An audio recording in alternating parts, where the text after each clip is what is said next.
Querido, bienvenido a una noche más del estudio de la palabra de Dios. Dios está haciendo milagros, porque su palabra hace milagros. Ya dije, la palabra es como una espada de dos filos, penetra hasta la médula, hasta el hueso, hasta al fondo del corazón. No hay nadie que se resista a la palabra de Dios. Y la propia palabra de Dios dice, ¿quién se resistió contra Dios y le fue bien? Piensa en esto. ¿Quién se endurece contra Dios? ¿Quién le dice no a Dios una y otra vez y finalmente le va a ir bien? No hay cómo, porque si saliste de las manos de Dios, pues un día tienes que devolverte a Dios. Vamos a orar. Padre querido, has hecho maravillas estos días, has tocado corazones, has transformado vidas, has perturbado mucha gente que no quiere rendirse a ti, no quiere entregarse a ti. En varios países, en varios lugares del mundo, tu palabra está llegando con fuerza, con el poder que viene del Espíritu Santo. Que esta noche no hable un ser humano, que hable el Señor Jesucristo, que llegue a los corazones. Vamos a estudiar tu palabra, ilumina nuestro entendimiento para comprender lo que quieres decirnos. En el nombre de Jesucristo. Amén. Muy bien, queridos, el texto para hoy está aquí en San Juan capítulo 17, versículos 1 al 3. Estas cosas habló Jesús y levantando los ojos al cielo dijo. Me impresiona esto. Estas cosas habló Jesús y levantando los ojos al cielo dijo. ¿Por qué Jesús levantaba los ojos al cielo? Si tú buscas en los 4 evangelios esa expresión de que Jesús estaba orando, Jesús fue a la montaña a orar, Jesús levantó los ojos al cielo, Jesús levantó la voz al Padre, alzó su voz al Padre, clamó al Padre. Son muchas. Yo te desafío, agarra los 4 evangelios y busca esa expresión o expresiones parecidas. Mi pregunta es, ¿por qué Jesús? Jesús era Dios. Él no necesitaba orar tanto, Él era Dios.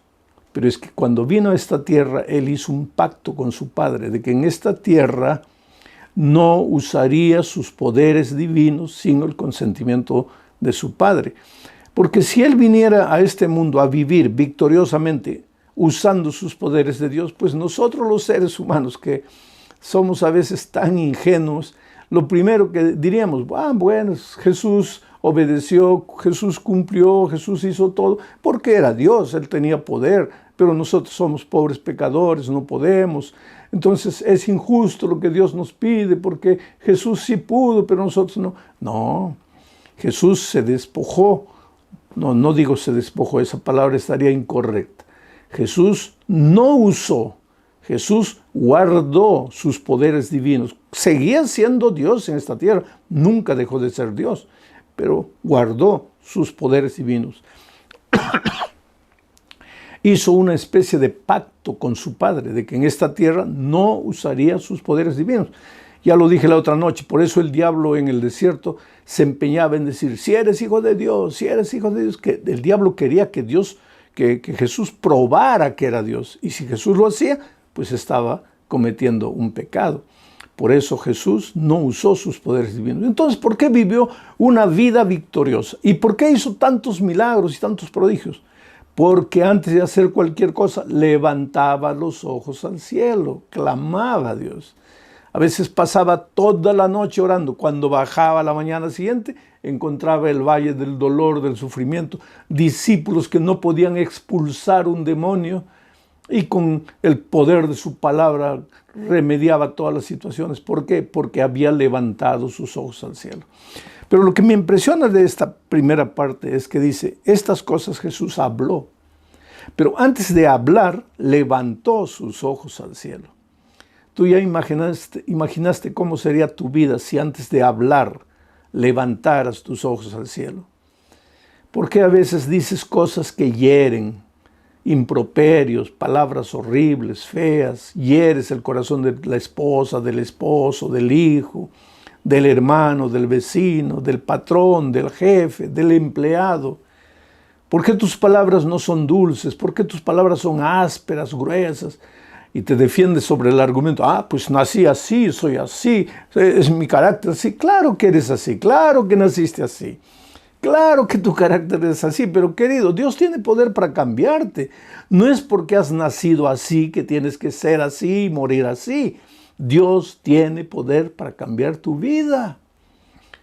Pero antes de decir cualquier cosa, cuando estás con ganas de decir cosas feas, levanta los ojos al cielo. Así como Jesús, antes de hablar, levantaba sus ojos al cielo.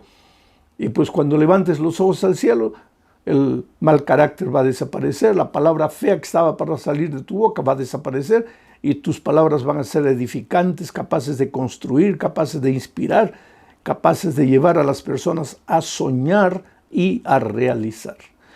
Vamos continuando con la lectura del texto. Estas cosas habló Jesús y levantando los ojos al cielo dijo: Padre, la hora ha llegado, la hora ha llegado. Glorifica a tu Hijo para que también tu Hijo te glorifique a ti. La hora ha llegado.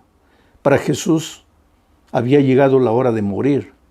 Ya después de esta oración, los soldados lo tomarían preso, lo llevarían a juicio, un juicio injusto, y después lo matarían, lo clavarían en la cruz.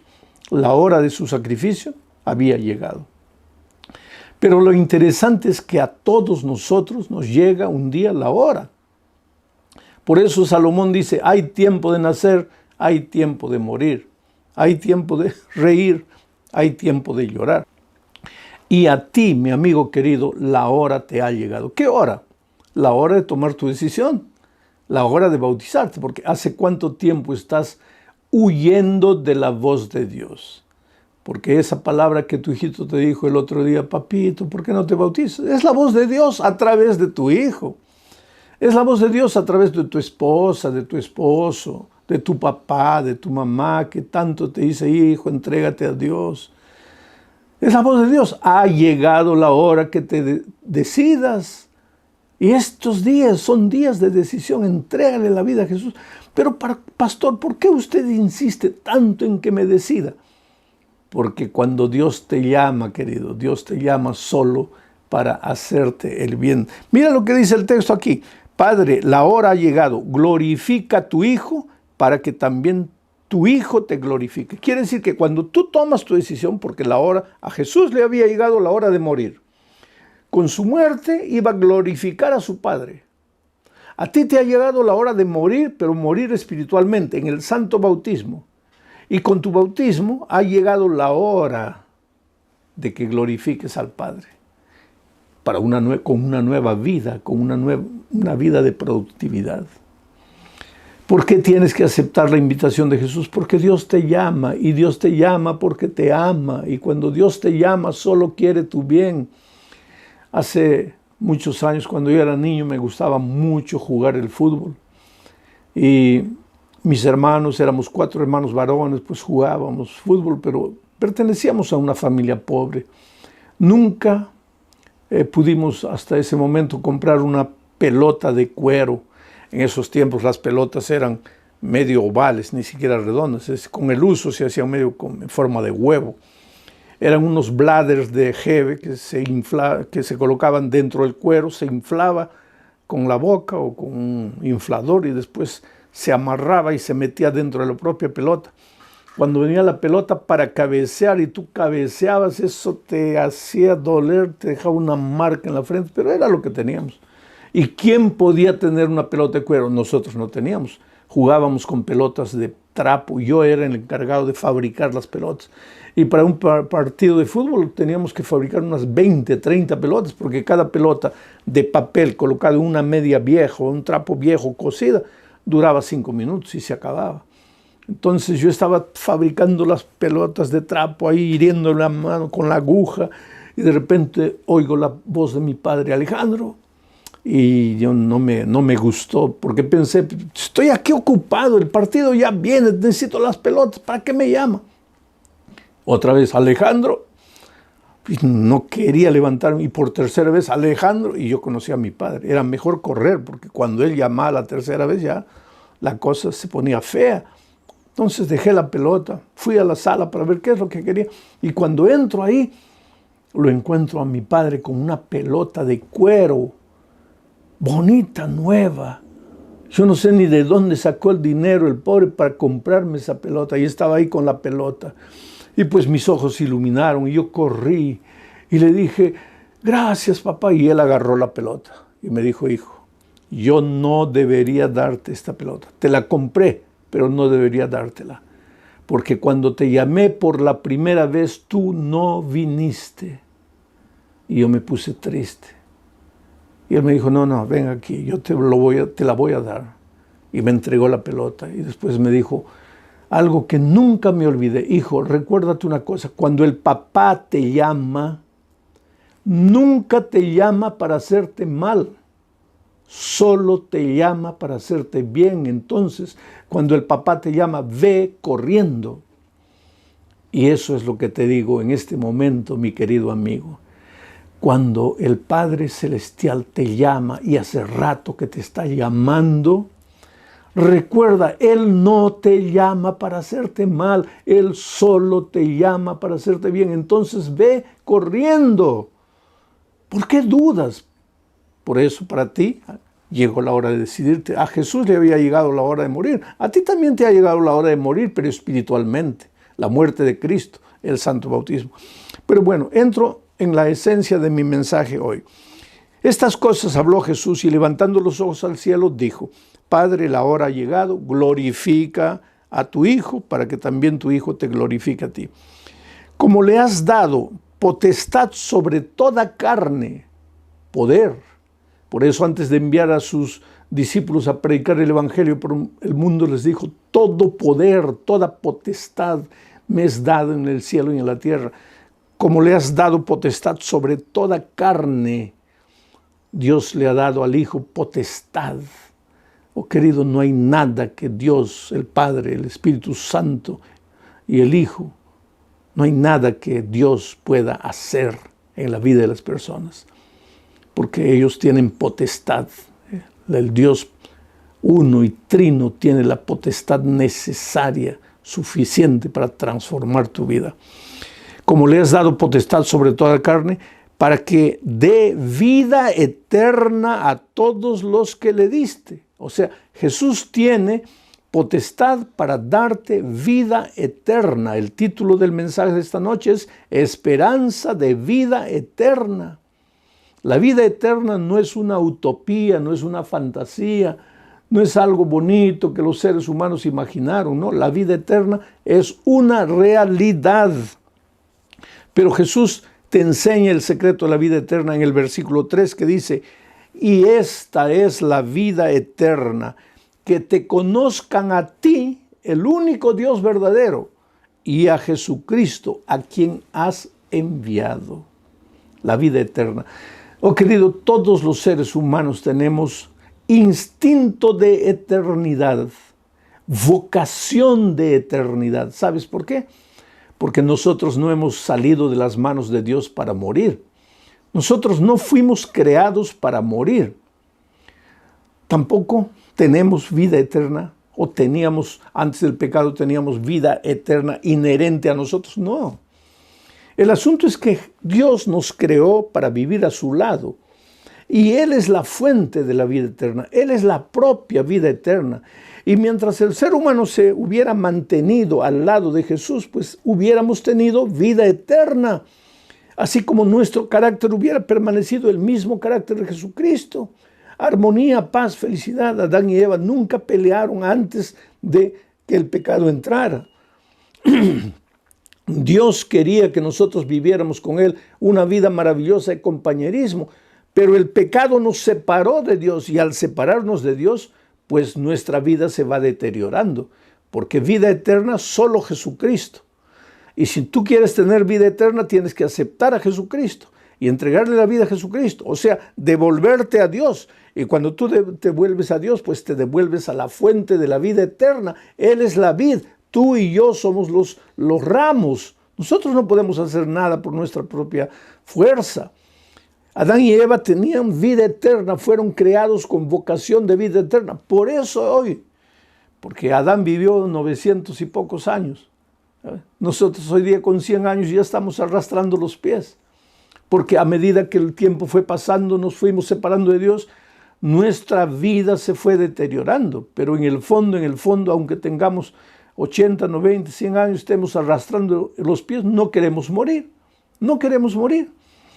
Cuentan una fábula de un hombre que andaba por la vida porque él creía que la vida lo maltrataba, que no tenía comida, no tenía empleo, y comenzó a llorar. ¡Ay, mejor me muriera! ¿Dónde está la muerte? ¿Por qué no viene a recogerme? Y de repente apareció la muerte. Y le dijo, estoy aquí, ¿me llamaste? Y él dijo, no, es que solo quería conocerte, disculpa, ya me voy. Es porque, aunque la vida sea la peor de las vidas en esta tierra, aunque todo te vaya mal, tú tienes vocación de vida eterna. Tú no naciste para morir. Vamos a morir como consecuencia del pecado, pero no nacimos para morir, nacimos con vocación de vida eterna. Ahora, esa vida eterna no es solo el hecho de que nunca moriremos. La vida eterna implica las promesas maravillosas de la venida de Jesucristo a esta tierra. Porque, querido, quieras o no quieras, y de esto vamos a predicar otra noche, la venida de Cristo, Jesús va a volver. ¿Y va a volver para qué? Para ponerle un punto final a la historia del pecado. Porque el pecado no puede eternizarse. ¿De qué serviría que Cristo nos perdona, nos salva, nos transforma para dejarnos en esta tierra de miseria, de dolor, de muerte? No, la venida de Cristo es el punto final a la historia del pecado. Y cuando Cristo venga, Él promete, me gustaría hablar durante un año, todas las noches, para explicarles todas las maravillas de la Biblia. Cuando Cristo viene, Él promete que nos llevará a los redimidos, a los que se han acercado a Él, a los que le han dicho, Señor, yo no puedo solo, a los que han ido y se han devuelto al Señor. Él promete que va a llevarlos a Él con todos los resucitados en Cristo. Los va a llevar durante 1000 años en un paseo intergaláctico por el cielo, visitando otros planetas, seres humanos que nunca cayeron en el pecado y que observan nuestra vida de dolor y de miseria. Será una cosa maravillosa, porque nuestro verdadero hogar, la vida eterna, no la vamos a vivir en el cielo. En el cielo solamente vamos a pasar unas vacaciones, todo gratis, todo pagado.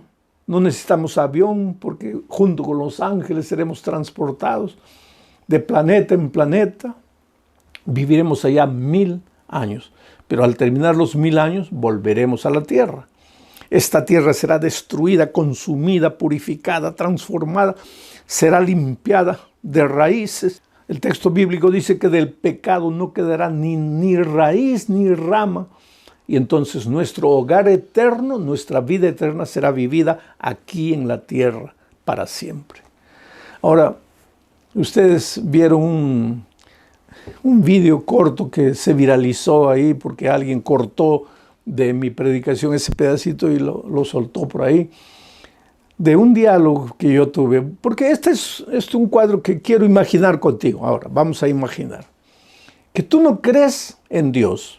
Tú no crees en Dios, tú no crees que hay cielo, tú no crees que hay vida eterna, tú no crees que hay tierra nueva, que Cristo va a venir, que nos va a llevar a 1000 años de paseo. Tú no crees en nada de eso y tienes todo el derecho de creer, pero yo sí creo. Tú no crees, yo sí creo. Entonces vamos a hacer un trato, no digo una apuesta porque la palabra es fea, pero un trato, vamos a hacer un trato. Vamos a decir que tú tienes 50% de posibilidades de estar en lo correcto, pues dame a mí también 50% de posibilidades de que yo estoy en lo cierto. Vivimos y el tiempo se acaba, porque todo se acaba en la vida. Y cuando todo se acaba y llegamos al fin, descubrimos que tú tenías razón, yo estaba equivocado. Yo que predicaba la Biblia, que enseñaba que hay Jesús, que hay vida eterna, que hay ferias de 1000 años en el cielo, que volveremos a la tierra. Todo lo que yo hablé, mentira. Yo estaba equivocado. Tú tenías razón. Porque no hay nada. No hay cielo, no hay vida eterna, no hay tierra nueva, no hay nada. Ahora vamos a raciocinar. Si tú tenías razón, ¿qué perdí yo? Porque yo creí todo, pero ahora descubrimos que no hay nada. ¿Qué perdí yo? Nada. Porque no hay nada. Porque si hubiera algo, hubiera perdido algo, pero no hay nada. Tú tenías razón. Pero ahora vamos a intercambiar la situación. Vamos a decir que cuando llegamos al fin de todo, descubrimos que yo tenía razón y tú estabas equivocado. Sí hay cielo, sí hay vida eterna, sí hay Jesús, sí hay felicidad eterna, sí hay tierra nueva. ¿Qué gané yo? Todo, porque todo existe. ¿Y qué perdiste tú? Todo, todo. Si tú tienes razón y no hay nada, yo no pierdo nada. Pero si yo tengo razón, tú pierdes todo. Entonces, aunque sea por lógica, es mejor creer que sí hay vida eterna.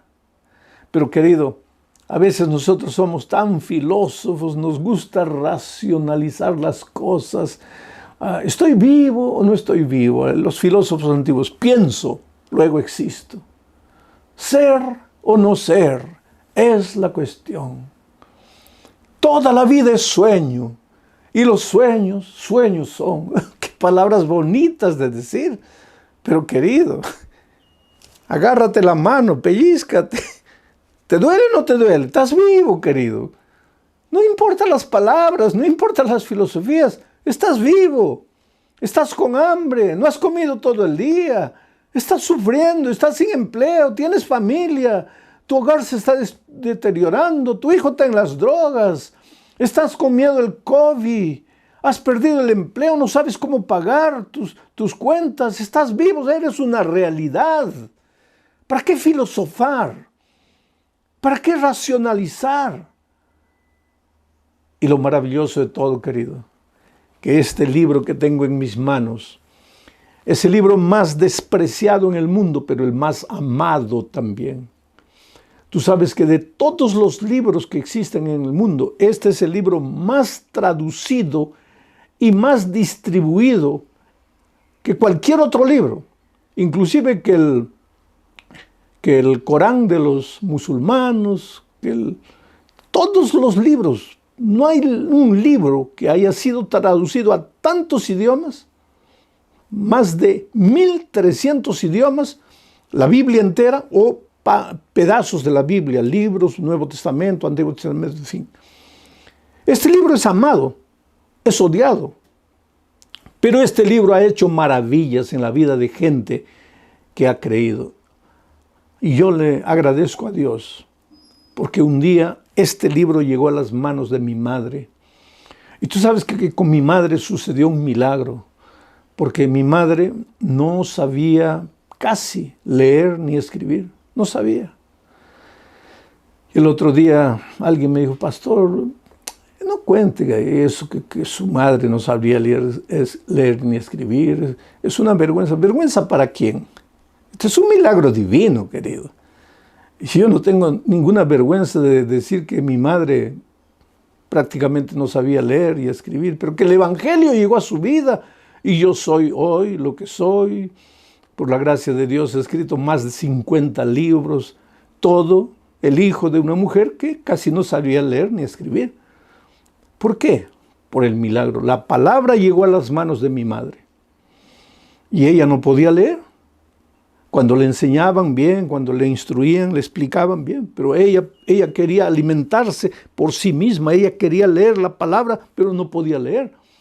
Entonces un día se arrodilló. Mira el milagro. Y le dijo, Dios mío, yo necesito alimentarme de tu palabra. Yo quiero leer, no puedo leer, pero necesito leer. Haz un milagro, enséñame a leer, Señor, enséñame a leer. En esos tiempos no había programas de alfabetización para adultos ni nada de eso que hay hoy. Ella empezó a orar, orar, orar. Y Dios hizo el milagro y de repente empezó a entender la Biblia. Y tú sabes que hasta el final de sus días mi madre leía perfectamente la Biblia, pero otros libros ella tenía mucha dificultad de leer, periódicos, cualquier cosa, ella tenía mucha dificultad de leer, pero cuando le entregabas la palabra de Dios, ella leía todo corrido por el milagro de Dios, porque era una mujer sincera que buscaba entender, buscaba conocer y creía en la palabra de Dios y me llevó a creer en la palabra de Dios. Después yo terminé el curso de secundario, fui a la universidad, estudié en el seminario de teología, me preparé, después hice a maestría, finalmente me entregaron un título doctoral y todo. Y cuanto más estudio la palabra de Dios, y cuanto más leo, y cuanto más analizo, palabra por palabra, y ahora voy hasta muchas veces a auxiliarme con el idioma hebreo, con el idioma griego, conozco, cada vez más creo en la palabra, cada vez más creo en la eternidad, creo en el Señor Jesucristo, en su gracia transformadora, en las maravillas que Él hace. Él puede tomarte en sus manos, querido, así deformado como estás. Carácter horrible, no sabes qué hacer con tus impulsos, con tu temperamento. Ve a Jesucristo. Nos espera un destino glorioso. Mira lo que dice Primera de Pedro, capítulo 5, versículo 10. Mas el Dios de toda gracia, de toda gracia, porque la salvación no es por obras, es por gracia. Y si un día vas a llegar a la vida eterna, no va a ser porque te has portado bien, es por gracia. Y si te has portado bien, también es por gracia. Gracia. Y el Dios de toda gracia que nos llamó. Voy a leerlo en segunda persona para ti. Segunda persona singular. Y mas el Dios de toda gracia que te llamó, hijo, María, Pedro, Luisa, Juana, no sé cómo te llamas. El Dios de toda gracia que te llamó a su gloria eterna. Dios te hizo nacer para la eternidad. No tengas miedo de morir en esta tierra, porque esa muerte yo le llamo muertecita. Inclusive cuando tú ves al Salmo 23 y encuentras la frase de David que dice: aunque ande en valle de sombra de muerte. No dice de sombra y de muerte. Dice, aunque ande en el valle de sombra de muerte. Sombra de muerte es una cosa, muerte es otra cosa. La sombra de muerte no te puede asustar. Un gigante te puede asustar, pero la sombra del gigante, ¿qué te va a hacer? Nada. La muerte, aunque sea esta muerte pasajera, te puede asustar de alguna manera, pero la sombra de muerte que te va a asustar. Pero yo a esta muerte pasajera le llamo sombra de muerte. ¿Por qué tienes que tener miedo? Tú y yo vamos a morir, pero si morimos en Cristo con esperanza, vamos a resucitar cuando Cristo venga. Y entonces hemos nacido para la eternidad. La eternidad no es utopía, es una promesa divina. Pero el Dios de toda gracia que te llamó a su gloria eterna en Jesucristo, la única manera de aceptar el llamado a la gloria eterna, a la vida eterna, a las promesas eternas maravillosas, la única manera es Jesucristo. Por eso Jesús dijo, y esta es la vida eterna, que te conozcan a ti, el único verdadero Dios verdadero, y a Jesucristo, a quien tú has enviado. Y ahora Pedro dice, porque Dios, el Dios de la gracia, te llamó para su gloria eterna en Jesucristo. Por eso necesitas aceptar a Jesús. Por eso necesitas rendirte a Jesús. Y por eso necesitas aceptar el bautismo. Porque cuando aceptas el bautismo, aceptas la muerte de Cristo. Mas el Dios de toda gracia, que te llamó a su gloria eterna en Jesucristo, después de que hayáis padecido un poco de tiempo, mira, como Dios no te hace una promesa mentirosa, te promete la vida eterna, el cielo, y el cielo, el otro día alguien me preguntó, ¿cómo es el cielo? Pues la Biblia responde, cierra los ojos en este momento. Imagina el lugar más bonito, más paradisíaco donde te gustaría vivir. Un lugar, una mansión linda, llena de flores, de grama verde, de árboles frondosos, de animales bellos, un lago azul, pececitos coloridos. Imagina lo más bonito. Eso que acabas de imaginar no es nada comparado con lo que Dios te está preparando. Porque la Biblia dice que lo que Dios nos ha preparado es cosa que ojo nunca vio, oreja nunca oyó y jamás ha subido al pensamiento del ser humano. Eso es lo que te está preparando Jesús. Pero antes de prometerte eso, Él dice que vas a sufrir un poco de tiempo. Poco de tiempo vas a sufrir. ¿Por qué? ¿Por qué sigues en esta tierra? Y ya te dije, cuando quieras tomar tu decisión, querido, va a haber gente que te va a decir, eres un loco, eres un tonto, ¿qué te estás dejando engañar? Muchas veces yo he visto esposos que han expulsado de la casa a las esposas por aceptar a Jesucristo. He visto padres que le han dicho al hijo, olvídate que este es tu hogar, ya vete de aquí, has traicionado la fe de tus padres. He visto gente que ha sido expulsada del empleo por guardar el sábado, por obedecer a Jesucristo. Entonces, mi amigo querido, Dios te dice, te voy a dar la gloria eterna, la vida eterna, pero vas a sufrir un poco en esta tierra. Pero mira, después de que hayáis padecido un poco de tiempo, pero Él mismo, Jesucristo mismo, te perfeccionará, te afirmará, te fortalecerá y te establecerá. Por lo tanto, no tengas miedo, entrégate a Jesucristo. Que el diablo venga con todas sus huestes, que trate de destruir tu vida, jamás vas a poder. Yo ya les conté el otro día que el enemigo muchas veces cuando estoy predicando aparece ahí, se manifiesta. Yo estaba un día conversando con una joven que quería casarse con un hombre que no creía en Dios, no creía en nada. Y él le dijo, mira, yo quiero hablar con ese pastor. Y le trajeron al muchacho y me quedé solo con él, solo. Y él me dijo, pastor, ¿ustedes no predican el amor? Sí. ¿La Biblia no es un libro de amor? Sí. ¿Y ustedes no dicen que Dios es amor? Sí. ¿Y entonces por qué usted está contra el amor? Le dije, ¿pero por qué? ¿Por qué dices que estoy contra el amor? Sí, porque mi novia dice que ustedes le prohíben, ustedes los pastores le prohíben que se case con un ateo. Mira, querido, en primer lugar, abro paréntesis para decir que nosotros no prohibimos nada. La palabra de Dios te enseña el camino. Tú escoge el camino que quieras. ¿Quieres casarte con un ateo? Hazlo. Pero estás yendo contra el consejo de la palabra de Dios. Y la palabra de Dios cuando te aconseja es por tu bien, no por tu mal. La palabra de Dios nunca aconseja para el mal de nadie. No hay un ser humano que me diga, yo seguí los consejos divinos y me fue todo mal. No, pero conozco muchos que dicen, yo desobedecí y me fue mal. Bueno, pero yo estaba con este muchacho ahí hablando. Y de repente sus ojos se comenzaron a abrir así como que salía sangre. Comenzó a botar espuma por la boca. Y me di cuenta que él ya no era él. El diablo lo acababa de poseer.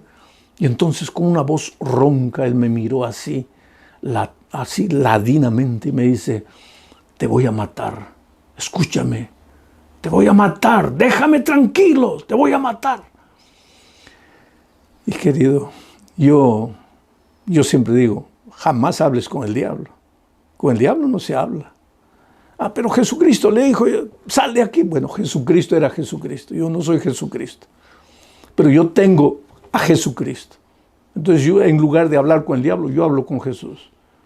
Y en ese momento, en mi corazón le dije, Señor, ayúdame, por favor, ayúdame. Y tú sabes que ese muchacho se agachó, sacudió la cabeza, levantó los ojos y me dijo, pastor, discúlpeme, ¿de qué estábamos hablando?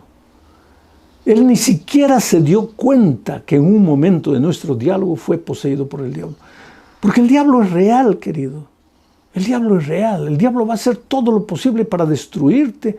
Te va a atacar, va a venir de una manera, de otra manera. Pero ¿cuál es la promesa? Has sido llamado para la vida eterna. Dios tiene la vida eterna para ti. Y dice, Él te va a cuidar, Él te va a proteger, Él te va a afirmar, Él te va a establecer. Por lo tanto, no tengas miedo del diablo. Él no te va a hacer nada. Entrégate a Jesús, ríndete a Jesús. Como el pollito, ve corriendo debajo las alas de la gallina protectora, tu Dios santo. Ahí el diablo no puede tocarte. Yo tengo en mis manos la historia de Edgar Rodríguez. Edgar Rodríguez nació en un hogar pobre. Esta sociedad que vivimos es una sociedad injusta. Ahora, queridos, la pobreza no es argumento para la delincuencia. Yo sé que hay mayores oportunidades de caer en la marginalidad, en la delincuencia, en la vida promiscua, en los vicios, pero no es argumento, porque conozco muchos hogares pobres. En este momento tú mismo, tú puedes testificar que tu hogar, querido, no es un hogar de abundancia, que tú luchas, que tú cuentas los centavos, pero no por eso tus hijos están en la marginalidad ni en los vicios, porque tú conociste la palabra de Dios y estás enseñando a tus hijos principios de vida eterna. Un día cuando ellos crezcan tomarán la decisión que tomen, pero tú tendrás la conciencia tranquila de que les enseñaste. Y hay una promesa bíblica que dice, instruye al niño en el camino en que debe andar y aun cuando fuere viejo no se apartará. Pero Edgar, que nació en un hogar cristiano, a pesar de todos los principios que la madre colocó en su corazón, cuando creció, estudió mecánica, fue un buen mecánico, tenía talento para los carros, estableció su propio negocio, prosperó, le fue bien, ganó bastante dinero, pero junto con el dinero se alejó de Dios, se separó de la iglesia, olvidó sus valores, sus principios, cayó en un vicio, en otro vicio, en promiscuidad, en miseria. Siempre fue un buen hijo, siempre fue un buen hermano, un buen esposo, pero lejos de Dios, completamente lejos de Dios. No estaba casado en ese tiempo, todavía estaba soltero. Un día por esas tonterías porque yo dije el otro día, no te acercas del árbol, porque lejos del árbol estás seguro. Aquí es territorio del diablo. Te acercas ahí, pues el diablo te va a agarrar. ¿Quieres la protección de Dios? No te acerques donde el diablo te va a agarrar. Pero él estaba bebiendo ahí con su hermano y de repente aparecieron unos delincuentes, les vaciaron todo el tambor del revólver en el cuerpo. Los dos quedaron entre la vida y la muerte. La madre cristiana corrió al hospital y el médico le dijo, señora, no la voy a engañar. Su hijo tiene 2% de posibilidad de vida. ¿Y sabes lo que esa señora cristiana, mujer de Dios? Gloria a Dios por las madres cristianas que oran por los hijos rebeldes. ¿Sabes lo que esa madre le dijo al médico? Doctor, usted haga el 2% que usted puede y por favor hágalo bien hecho. Pero el 98% lo va a hacer Dios. Y tú sabes que Dios levantó a este hombre de la muerte y levantó a su hermano también de la muerte. Pero asimismo su corazón estaba endurecido. Pasó el peligro, no se acordó de Dios, no le devolvió la vida a Dios. Un día frente a su oficina se malogró un carro y él salió a ayudar. Era una joven. Ese carro no podía seguir andando, tenía que quedarse ahí. Él ofreció llevarla a la casa y en el camino descubrió que esta muchacha seguía a Jesús, amaba a Jesús, iba a la iglesia, estudiaba la palabra de Dios. Y fue ella que comenzó a evangelizarlo. Y finalmente Edgar Rodríguez se bautizó. Y hoy él es un anciano de iglesia, un líder, un predicador del evangelio. Este es el Dios poderoso, oh querido. Ese hombre estaba perdido, destruido, acabado. Tal vez la gente que lo conocía pensaba, para él no hay oportunidad, pero para Dios siempre hay oportunidad. Y en este momento el Espíritu de Dios está llamando a tu corazón, te está tocando, te está sacudiendo. Por favor, ábrele el corazón y toma tu decisión ahora, en este momento, mientras estoy orando por ti. Muy bien, mis amigos queridos, qué bueno poder abrir nuevamente la palabra de Dios esta noche. Vamos al texto bíblico. Voy a leer varios textos, pero el primero es Lucas capítulo 14, versículos 10 al 16. Voy a leer el texto versículo por versículo, comentando para entender el significado de lo que está registrado aquí en este texto. Vamos a la lectura. Enseñaba Jesús en una sinagoga en sábado. Eso es lo que dice el versículo 10. Enseñaba Jesús en una sinagoga en sábado. Enseñaba. Parte del ministerio maravilloso de Cristo en esta tierra fue el trabajo de enseñar. ¿Cómo necesitamos nosotros los seres humanos aprender? Porque te digo una cosa, yo encuentro frecuentemente gente destrozada, hogares deshechos, muchachos que han arruinado su futuro. Una vez estuve en una prisión en México, fui a predicar a los detenidos ahí, y un muchacho llorando me dijo, pastor, ¿qué hice con mi vida, pastor? ¿Qué hice con mi vida? No tenía más de 22 años, 23 años, y él lloraba y se desesperaba. ¿Qué hice con mi vida? Por eso, querido, nosotros necesitamos aprender a vivir. Yo no tuve tiempo de hablar mucho con ese joven, pero si yo le preguntara, ¿por qué llegaste a donde llegaste? Él con toda seguridad me diría, pastor, yo quise lo mejor, yo no quise arruinarme, yo estaba atrás de mis sueños, pero infelizmente escogió el camino equivocado. Por eso, desde que Adán y Eva cayeron en el jardín del Edén, nosotros necesitamos aprender. Aprender es crecer. Y sabes, hay mucha gente que tiene miedo de aprender por un simple motivo. ¿Qué significa aprender? Aprender es salir del terreno que pisas, que conoces, y avanzar hacia el terreno que no conoces. Eso es aprender. Salir de lo que conoces y entrar a lo que no conoces. Y lógicamente lo desconocido te provoca miedo. Es un miedo inconsciente. Por eso mucha gente prefiere no aprender. Prefiere cerrar los ojos, cerrar los oídos. Gente que dice, no me hables, no quiero saber, porque en el fondo tienen miedo de aprender. Pero te digo una cosa, si tú quieres vivir, si quieres estar vivo, tienes que aprender. Porque los seres vivos aprendemos. Porque aprender es crecer, aprender es avanzar, aprender es caminar hacia adelante. Por eso el Señor Jesucristo dedicó una grande parte de su ministerio a enseñar. Y mira lo que dice el versículo 1. Enseñaba Jesús en una sinagoga en sábado. ¿Sabes dónde estaba esta sinagoga? En la ciudad de Capernaum, un pequeño poblado. Allí, en Capernaum, estaba esta sinagoga. Y te digo una cosa, ahí en Capernaum estaba la casa de la suegra de Pedro, donde Jesús hizo un milagro, Capernaum. Lo que me impresiona de este texto es que Jesús enseñaba en la sinagoga, ahí en Capernaum, en día de sábado. Claro que Jesús enseñaba todos los días, pero ¿por qué el texto bíblico dice que Jesús enseñaba en sábado? Porque el sábado, vamos a leer ese texto un poco más adelante, el sábado Jesús tenía la costumbre de dirigirse a la sinagoga. Era una especie de templo, de lugar de enseñanza, de lugar del estudio de la palabra de Dios. Y Jesús se dirigía ahí. ¿Por qué?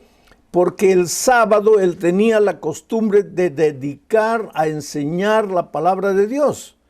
Las personas se reunían para aprender el nombre de Dios. Y lógicamente también cantaban, alababan el nombre de Dios, oraban, pero abrían la escritura para aprender.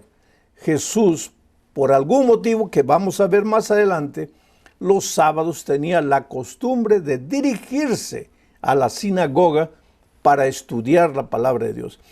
Ahora, si nosotros somos cristianos, es porque queremos ser como Cristo.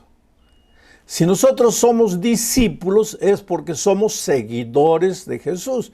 ¿Qué cosa es un discípulo? Un discípulo es aquella persona que sigue a Jesús, que camina con Jesús, que va atrás de las pisadas de Jesús para ser igual a Jesús, para aprender de Jesús. Y si Jesús, mi maestro, se dirigía a la sinagoga para estudiar la palabra de Dios el sábado, yo que quiero ser como Jesús, ¿qué debería hacer? Debería dirigirme también a la sinagoga el sábado para estudiar la palabra de Dios. Pero bueno, vamos a seguir con este relato que es interesantísimo. Enseñaba Jesús en una sinagoga en sábado. Versículo 11 ahora. Y había allí una mujer que desde hacía 18 años tenía espíritu de enfermedad y andaba encorvada y en ninguna manera se podía levantar. Miren lo que dice el texto. Y había allí una mujer que desde hacía 18 años tenía espíritu de enfermedad. Y esta mujer andaba encorvada y en ninguna manera se podía enderezar. 18 años esclavizada por el espíritu de esta enfermedad. 18 años. Ahora, a mí me admira una cosa cuando reviso las historias de Jesús en los evangelios. ¿Te acuerdas que un día se dirigió a un paralítico que estaba así sin poder andar hace 38 años? En esta ocasión buscó a esta mujer que estaba encorvada hace 18 años. En otra ocasión curó a una mujer que tenía flujo de sangre y que estaba así hace 12 años. ¿Por qué Jesús buscaba personas que estaban bajo el poder del enemigo hacía muchos años? Porque por tras de la enfermedad está el enemigo de alguna manera. No que la persona haya pecado, no vamos a decir así. Puede ser también que sí. Pero generalmente por tras de todo dolor, por tras de todo sufrimiento está el enemigo de Dios, obrando a veces a través de nuestra propia imprudencia. Hay que tener cuidado. Ahora, ¿por qué Jesús buscó personas que estaban hace mucho tiempo enfermos? Como el paralítico, como la mujer con hemorragia, o como esta mujer que estaba encorvada hace 18 años. Es que eso Jesús hacía por amor a los incrédulos. Porque si Jesús curase a un hombre que no podía andar hace una semana, ¿qué iban a decir los incrédulos? Oh, pues cualquiera, estaba hace una semana, cualquiera lo iba a curar. Los incrédulos son así. Si Jesús curaba a una mujer que estaba con hemorragia hace 4 meses, oh, cualquiera lo curaba. Los incrédulos ponen en tela de juicio todo lo que Jesús hace o lo que la palabra de Dios enseña. Y si levantase a una mujer que estaba encorvada hace 6 meses, pues ahí venían los incrédulos. No, eso no se necesita poder divino para eso. Pero como Dios ama a los incrédulos, y mi querido, si tú eres una de esas personas que quiere prueba de todo, que duda del amor de Dios, duda del poder de Dios, yo te digo, Jesús te ama. Y por amor a los incrédulos, Jesús buscó un paralítico de 38 años para que los incrédulos no tuvieran más argumento para decir, cualquiera lo curaba. No, como cualquiera. En 38 años ese hombre ya estaba condenado, derrotado, fracasado. No había manera humana de levantarlo, pero Jesús lo levantó y ahora buscó a una mujer que estaba aquí 18 años encorvada. Ahora, lo que me impresiona del texto dice así: estaba hace 18 años y andaba encorvada, mirando para el suelo. Inclusive cuando quería levantar el rostro, la mirada, pues se cansaba porque su cuerpo estaba para abajo, estaba encorvada, mirando a la tierra y no podía enderezarse. Tú sabes que en la vida espiritual hay mucha gente encorvada, mirando para la tierra. No son capaces de levantar los ojos al cielo. Nosotros somos águilas, querido. Dios nos creó como águilas para mirar el cielo azul, abrir las alas y volar. Nuestro destino está ahí en el cielo. Pero hay un animal en esta tierra, un animal, y voy a usar ese ejemplo interesantísimo. Es un animal que si tú lo colocas de patas para arriba, enloquece y muere porque es incapaz de mirar al cielo. Y ese animal es el puerco. Intenta colocar a un puerco de patas para arriba, mirando al cielo. No puede, enloquece, se desespera. Algunos de nosotros somos incapaces de mirar al cielo. Miramos solo las cosas de esta vida, solo las cosas de esta tierra. Trabajamos para las cosas de esta tierra. No tenemos tiempo para Dios, no tenemos tiempo para abrir la palabra de Dios. Y como no tenemos tiempo, la mejor disculpa que usamos es, no creo en esas cosas, no creo. Pero cuando llega la noche, estás vacío, estás desesperado, cuando tu hogar está destruido, cuando no tienes el empleo, pierdes un empleo, vas a otro empleo, cuando estás prisionero de los vicios, ¿qué te resta, querido? Necesitas un Dios.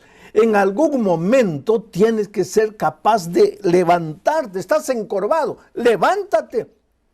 Pero esta mujer dice, de ninguna manera podía enderezarse. Estaré predicando para un joven que está enviciado completamente y no te puedes enderezar. Estaré predicando para una persona que está con su camino todo torcido y no te puedes enderezar.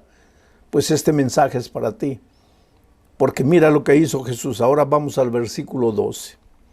Cuando Jesús la vio a la mujer, cuando Jesús la vio, la llamó y le dijo, eres libre de tu enfermedad.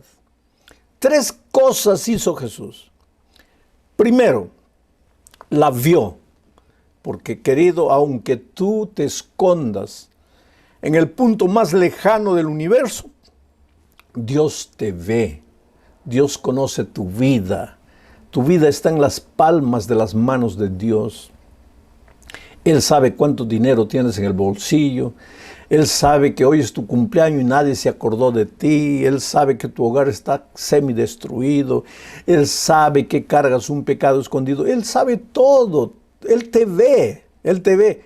Y no te deja tranquilo. Ya te vi. Bueno, no. Sino que te llama. Dice el texto, Jesús la vio a la mujer y después la llamó. Porque Jesús siempre está llamando a los pecadores. Si tú abres la Biblia, te vas a dar cuenta que la Biblia es un libro de llamado. En el Génesis, Adán y Eva estaban escondidos entre los árboles. Dios llega llamando, Adán, ¿dónde estás tú? Y si tú vas al libro de Apocalipsis, vas a encontrar en el último capítulo, en el versículo 17, y el Espíritu y la iglesia dicen, ven. Y aquel que oiga, diga, ven. Y aquel que tenga sed, venga, beba. Un llamado. La Biblia es un libro de llamado. Dios llama. Lo bonito de Dios es que no solo te ve, no solo ve tu situación desesperada, no solo contempla tus errores, tu vida torcida, sino que te llama. Y cuando Dios te llama es porque quiere hacer maravillas en tu vida. Dios nunca te llama para hacerte mal. Por favor, entiende. Dios no te llama para hacerte mal. Cuando Dios te llama, ve corriendo porque Él solo te llama para hacerte bien. ¿Y qué hizo con esta mujer? La llamó y ¿qué le dijo? Le dijo, mujer, eres libre de tu enfermedad. Eres libre porque Jesucristo es el Señor de la libertad. Donde Jesús entra la libertad. No me importa cuántos años estás esclavizado en ese vicio. 38 años, no hay problema. 18 años, no hay problema. 12 años, no hay problema.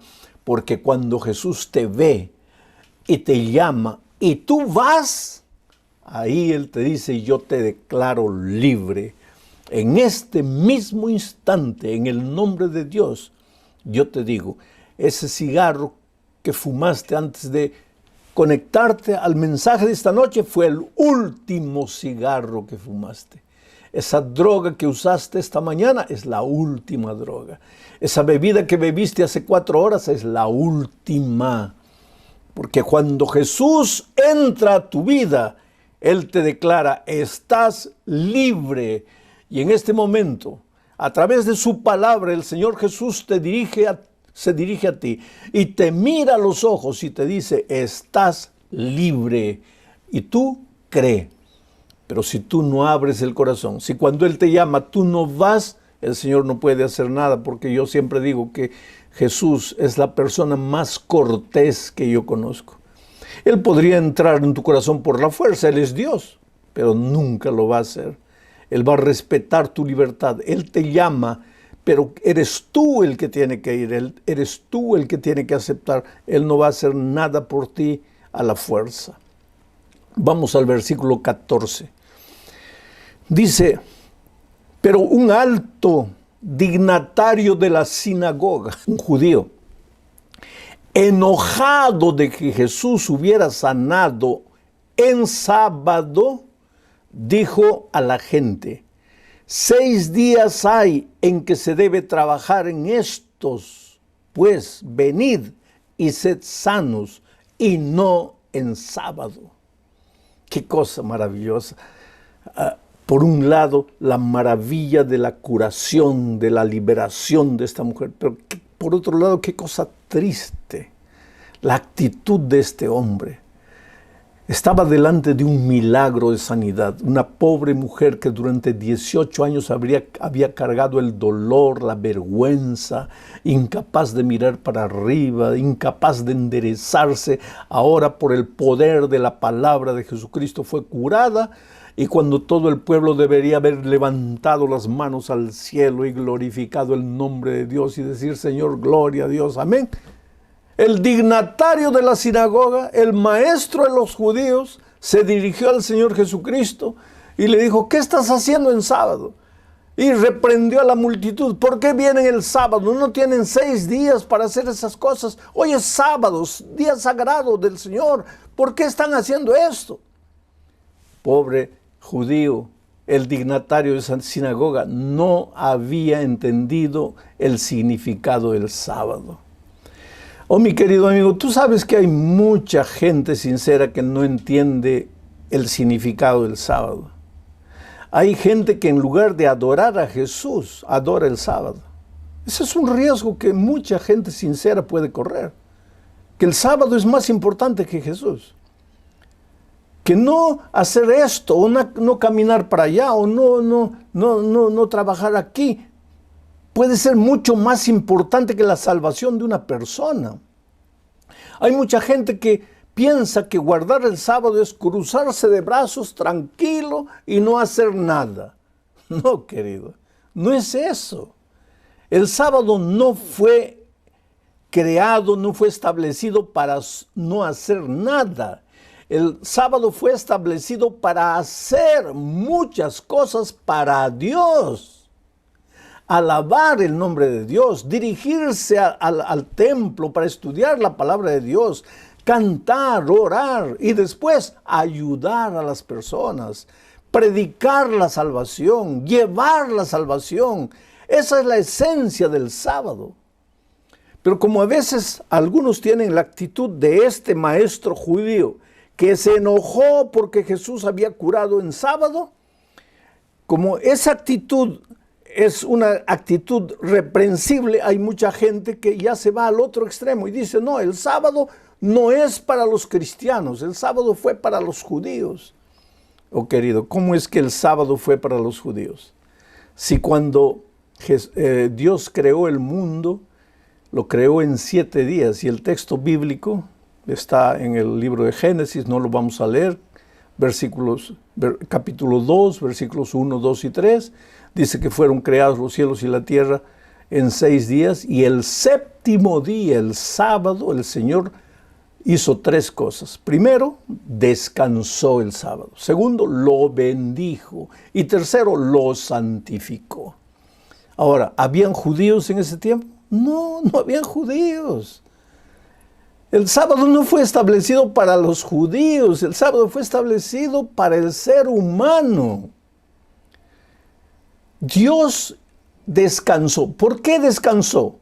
¿Porque estaba cansado?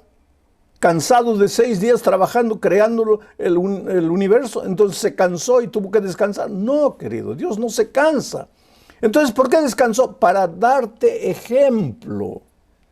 ¿Por qué Jesús fue a la sinagoga el sábado? Para darte ejemplo. ¿Por qué Dios descansó el sábado? Para darte ejemplo. Y lo bendijo. Y querido, hay que tener mucho cuidado con tocar las cosas benditas. Pero lo santificó. Entonces hay que tener mucho más cuidado con tocar las cosas santas. ¿Quién soy yo, pobre ser humano, para tocar algo que Dios bendijo y santificó? Pero hay muchos cristianos sinceros que piensan que el sábado fue dado para los judíos, o entonces que fue dado en las tablas de piedra de los 10 mandamientos en el monte Sinaí. Pero si tú vas a leer el libro de Éxodo, verás que las tablas de piedra fueron dadas en el Sinaí en el capítulo 20, del libro de Éxodo. Pero a partir del capítulo 16, faltando 4 capítulos para llegar al monte Sinaí, cuando Dios mandó maná del cielo, hizo caer maná 6 días, pero el sábado no hizo caer. Y la gente debería el viernes guardar maná para el día siguiente. pero algunos no guardaron y fueron el sábado a buscar maná y no había y pasaron hambre. Y Dios les dijo, ustedes tienen que recordarse. Inclusive cuando les da la ley de Dios, dice, acuérdate del día de reposo. ¿Cómo te vas a acordar de algo que ya no existía? El pueblo judío no existía, pero el sábado existía, porque fue establecido en el jardín del Edén.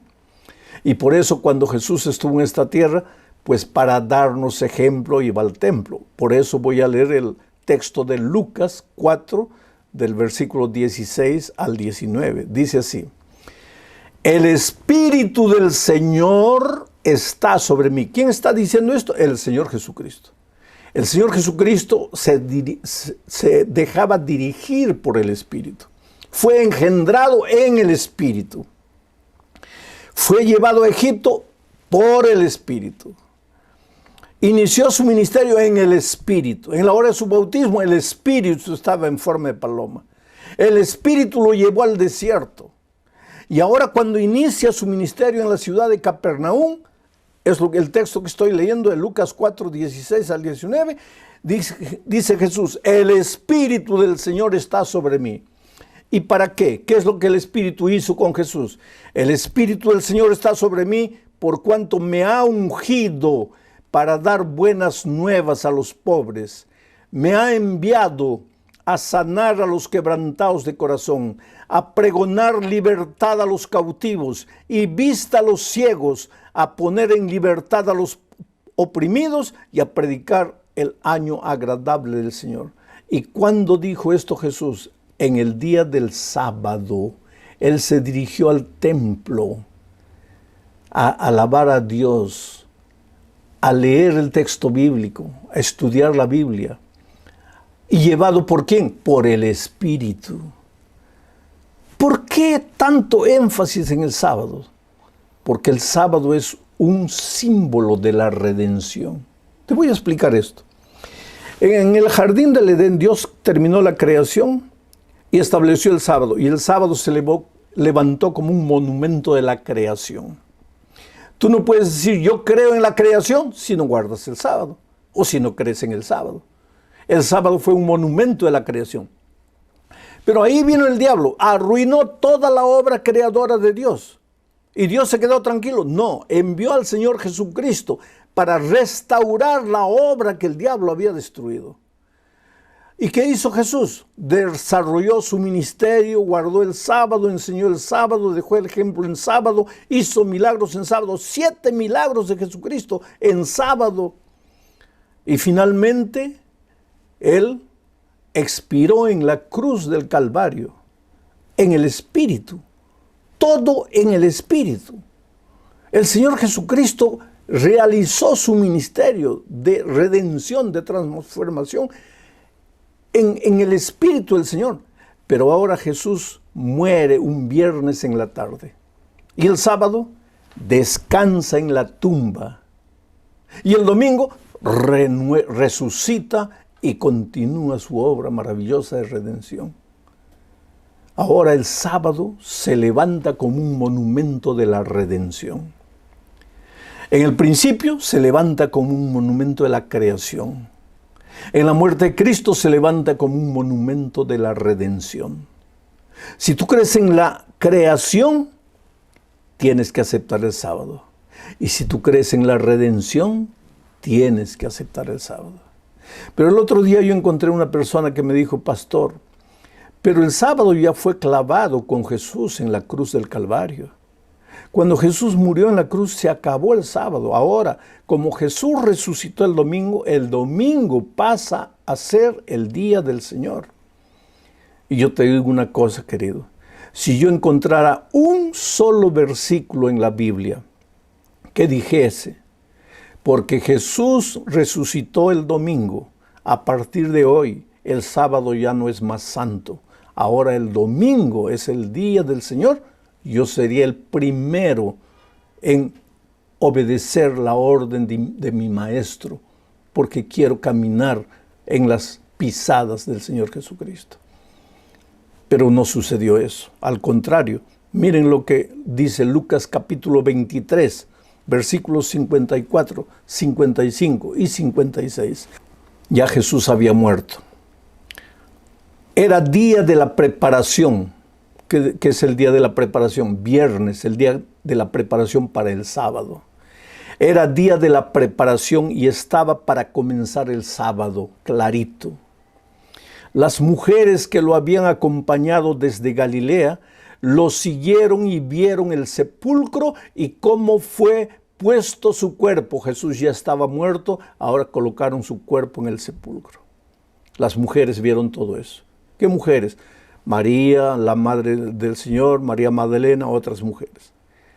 Ahora, el versículo 56. Al regresar las mujeres a su casa, prepararon especias aromáticas y ungüentos y descansaron el sábado conforme al mandamiento. O sea, Jesús ya había muerto, pero las mujeres guardaron el sábado conforme al mandamiento. Y tú me puedes decir, pero pastor, había pasado solo un día. No, querido. Lucas escribió su evangelio 20 años después de la resurrección de Cristo. Y 20 años después, Lucas dice que las mujeres descansaron el sábado conforme al mandamiento. Porque el sábado nunca fue abolido por el Señor Jesucristo. Ahora, tienes que tener cuidado. Si tú piensas que porque guardas el sábado te vas a salvar, ahí estás completamente equivocado. El Señor Jesucristo es el único que te salva. Su gracia maravillosa te salva. Pero si tú amas al Señor Jesús, entonces vas a andar como Jesús anduvo. Vas a hacer lo que Jesús hizo. Y los primeros discípulos, los apóstoles en la iglesia primitiva, ¿guardaron el sábado o no? Leo Hechos capítulo 18, versículos 1 al 4. Después de estas cosas, dice, Pablo salió de Atenas y fue a Corinto. Y halló a un judío llamado Aquila, natural del Ponto, recién venido de Italia, con Priscila, su mujer, por cuanto Claudio, el emperador, había mandado que todos los judíos salieran de Roma. Fue a ellos. ¿Quién? Pablo. Fue a ellos. Y como era del mismo oficio, ambos preparaban tiendas, carpas, y como era del mismo oficio, se quedó con ellos. Y trabajaban juntos, pues el oficio de ellos era hacer tiendas. Y discutía en la sinagoga. El texto griego dice, y argumentaba, estudiaba, dialogaba, discutía en la sinagoga todos los sábados. No dice todos los domingos, ni todos los lunes. Tú puedes estudiar la palabra de Dios cualquier día de la semana. Tú puedes ir al templo cualquier día de la semana. Pero Pablo propositadamente se dirigía a la sinagoga, al templo, a estudiar la palabra de Dios el sábado y discutía en la sinagoga todos los sábados. Y ahora hay gente que dice, no, claro que Pablo iba el sábado a la sinagoga porque quería evangelizar a los judíos y el único día que los podría encontrar era el sábado, porque los judíos guardan el sábado. Pero el texto dice, y discutía en la sinagoga todos los sábados y persuadía a judíos y a griegos. Y los griegos no guardan el sábado. Los griegos no van a la sinagoga a guardar el sábado. Los griegos no tienen, en la fe de ellos no hay el sábado. Entonces, ¿por qué Pablo hablaba con ellos? Porque habían griegos que comenzaban a conocer el evangelio. Benditos estos griegos que cuando descubrieron la verdad del sábado, la asimilaron en su experiencia. Oh querido, el sábado es un día de reposo, establecido por Dios desde la creación para el ser humano. Es un día de salvación, es un día para predicar el evangelio. Para Jesucristo era un día para hacer milagros. El sábado tú, después de en la parte de la mañana haber ido a la iglesia, estudiado la palabra de Dios, alabado el nombre de Dios, cantado. En la tarde debes salir a visitar personas que no conocen a Jesucristo. Debes distribuir literatura cristiana. Debes visitar hospitales, gente necesitada, gente carente. Debes hablar del amor de Dios. El sábado no es para dormir todo el día. El sábado es para alabar a Dios y para dedicarse a hacer obras de redención, obras de salvación en favor de las personas que todavía no conocen a Jesucristo. Ese fue el caso de Altagracia Mejía. Altagracia Mejía trabajaba ayudando personas de edad que necesitaban de otros para ayudarlos a caminar, a ayudarlos a bañarse, en fin. Siempre hay personas de edad que necesitan de ayuda. Y el trabajo de ella era eso. Hasta que un día llegó a trabajar con una señora, trabajó el lunes, martes, miércoles, jueves, viernes. El sábado fue a trabajar y la señora, la anciana, a quien ella cuidaba, le dijo: mira, hija, hoy día no vas a trabajar. Quiere decir, no vas a hacer todo lo que hacías durante la semana. Te vas a sentar aquí, vamos a hablar de las cosas de Dios. Y ella preguntó: ¿pero por qué? Y la anciana le dijo: porque hoy es el sábado, el día santo del Señor. Para Altagracia eso fue una novedad. ¿Cómo que sábado? ¿Cómo día santo del Señor? ¿De dónde usted viene con esa historia? Y ella sacó la palabra de Dios. Aquí está, en el principio Dios estableció el sábado, lo bendijo y lo santificó. Y en toda la Biblia no hay un versículo que diga que el sábado dejó de ser santo. Entonces, como yo amo a Dios, como yo amo al Señor Jesús, como yo quiero seguir andando en los caminos de Jesús, yo guardo el sábado. El siguiente sábado, la viejita estaba un poco mejor de salud.